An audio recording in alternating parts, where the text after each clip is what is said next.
Welcome to What Is, the show where we take the world's most complex topics and break them down into bite-sized pieces that your brain can actually digest. Today, we are tackling a topic that is often misunderstood, frequently joked about, and currently being researched at record-breaking speeds. Today's question: what is ADHD? So ADHD, you've heard the jokes. Squirrel, you've seen the tropes. The hyperactive kid bouncing off the walls, the disorganized professor losing his glasses while they're on his head, or the person who starts 5 hobbies in a weekend only to have a garage full of abandoned pottery wheels and unstrung ukuleles by Monday. But ADHD, or Attention-Deficit Hyperactivity Disorder, is significantly more than just being distracted or energetic. It's not a choice. It's not a result of bad parenting, and it's definitely not caused by eating too many gummy bears in the 90s. It is a literal biological difference in how the brain is wired. Think of a typical brain like a well-organized office. There's a filing cabinet, a secretary who screens calls, and a boss who decides which task is the most important. In an ADHD brain, the filing cabinet is on fire. The secretary is currently staring out the window at a cool bird, and the boss is in the break room trying to figure out if you can microwave a light bulb. Science calls this a neurodevelopmental disorder. It affects the executive functions of the brain. If your brain was a plane, executive function would be the air traffic control tower. When the tower isn't communicating properly with the pilots, things get chaotic. Now, let's clear up a major misconception right away. The name attention deficit is actually a bit of a lie. People with ADHD don't have a lack of attention. They actually have an abundance of attention. They are paying attention to everything all at once, all the time. The hum of the refrigerator, they hear it. The itch on their left ankle, they feel it. The existential dread of a looming deadline, oh, they feel that too, but they're also wondering if penguins have knees. The problem isn't that they can't focus. It's that they can't regulate that focus. The medical community generally breaks ADHD down into 3 main types. First, there's the predominantly inattentive presentation. This used to be called ADD. These are the daydreamers. They aren't necessarily disruptive. They're the ones staring at a textbook for an hour and realizing they haven't actually read a single word because they were busy imagining a screenplay about a time-traveling toaster. They lose their keys, they forget appointments, and they struggle to follow multi-step instructions. Then there's the predominantly hyperactive impulsive presentation. This is the classic motor that won't stop. Fidgeting, talking excessively, interrupting others, and acting as if driven by a literal engine. In adults, this often transforms from running around the room into a constant internal sense of restlessness or brain itch. Finally, there's the combined presentation, which is exactly what it sounds like. A greatest hits album of both inattention and hyperactivity. But why does this happen? To answer that, we have to look at the chemistry. Your brain runs on neurotransmitters, essentially tiny chemical messengers. The 2 big players in the ADHD story are dopamine and norepinephrine. Dopamine is the reward chemical. It's what your brain releases when you finish a task, eat a good meal, or get a like on a photo. It's the good job sticker of the mind. In a neurotypical brain, dopamine levels stay relatively stable. In an ADHD brain, dopamine levels are naturally lower, or the brain is less efficient at using what it has. This means the ADHD brain is constantly starving for stimulation. It is hunting for that next hit of dopamine just to reach baseline.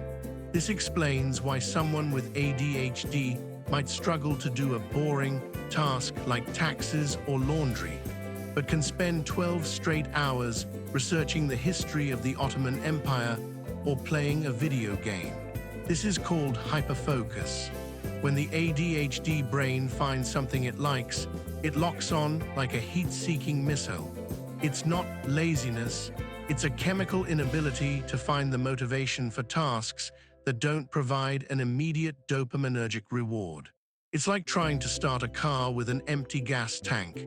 You can turn the key all you want, but without the fuel, the dopamine, the engine isn't going anywhere. Now you might be thinking, wait, I forget my keys sometimes. I get distracted by my phone. Do I have ADHD? Well, maybe. But there's a difference between human moments and a clinical disorder. ADHD is about frequency and impairment. Everyone loses their keys.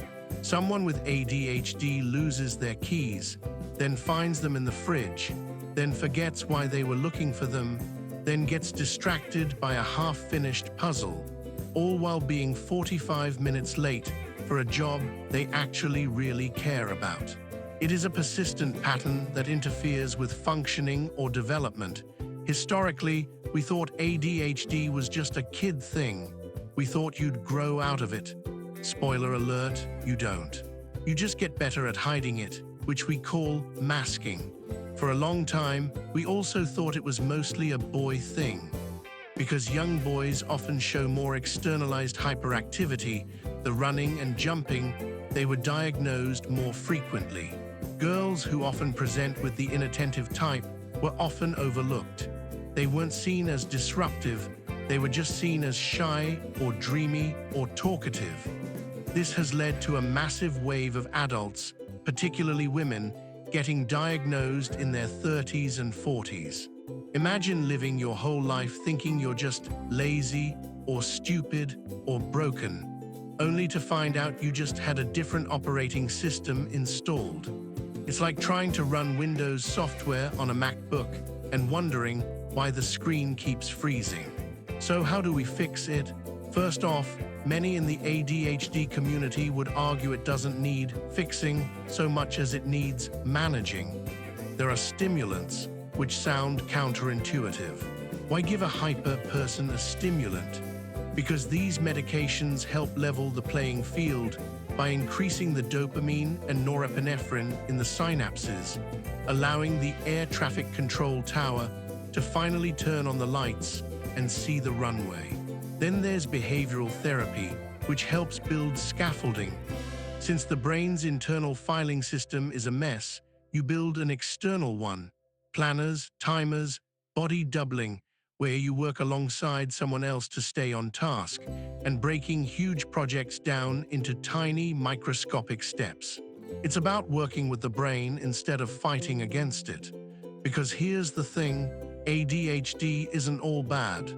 In fact, some of the most creative, innovative, and resilient people in history likely had ADHD. When you have a brain that makes connections between things that other people don't see, you become a natural problem solver. When you've spent your life navigating a world not built for you, you become incredibly adaptable. People with ADHD are often the ones you want in a crisis because their brains are already used to high stimulation, chaotic environments. They thrive in the now. It's often described as having a Ferrari engine for a brain, but with bicycle brakes. The goal of treatment and understanding isn't to slow down the engine, it's to upgrade the brakes. ADHD is complex. It's a spectrum. It's frustrating, hilarious, exhausting, and brilliant all at once. It's the reason why some people can't remember what they had for breakfast, but can tell you exactly how a nuclear reactor works, because they fell down a Wikipedia rabbit hole at 3 a.m. Understanding ADHD isn't just about labels, it's about empathy. It's about realizing that normal is a setting on a dryer, not a requirement for a human brain. If you or someone you know struggles with these symptoms, remember, it's not a character flaw, it's chemistry, and that is ADHD. Thank you for joining us on this episode of What Is. We hope this gave you a little more clarity, or at least a good reason to go check if you left the oven on. Before you go, we want to hear from you. What's a topic you've always wanted to understand, but felt was too complicated? Drop it in the comments below, and it might just be the subject of our next video. Don't forget to like this video if you found it helpful, and share it with someone who might need to hear this today. This has been What Is. We'll see you in the next one if we don't get distracted by something cool on the way there.